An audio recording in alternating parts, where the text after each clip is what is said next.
C'est officiel, Donetsk, Louhansk, Zaporizhia et Kherson, 4 régions ukrainiennes, sont désormais russes. Moscou a annoncé la prévisible victoire écrasante du oui. Vladimir Poutine a entériné ce 30 septembre leur annexion par la signature d'un décret, un tournant stratégique à plusieurs égards qui s'ajoute aux menaces nucléaires et à la pression imposée par l'arrêt des livraisons de gaz à l'Europe.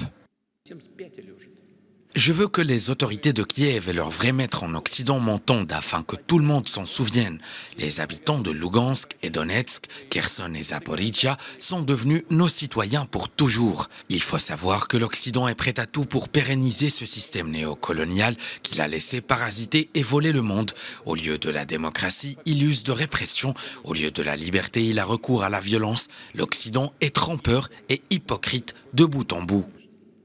En vertu de cette annexion, Poutine veut montrer qu'il est prêt à aller jusqu'au bout. Quelques minutes seulement après le discours officiel de Vladimir Poutine, le président ukrainien Volodymyr Zelensky a annoncé que l'Ukraine allait signer une demande d'adhésion accélérée à l'OTAN.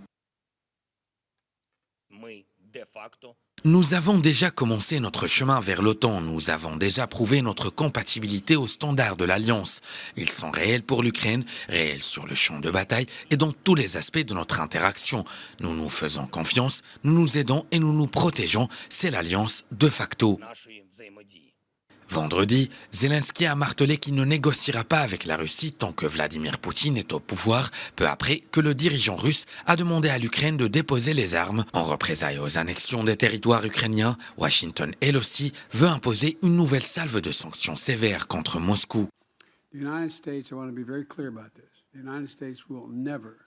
Je veux être très clair à ce sujet. Les États-Unis ne reconnaîtront jamais les revendications de la Russie sur le territoire souverain de l'Ukraine. Ce soi-disant référendum est une imposture absolue.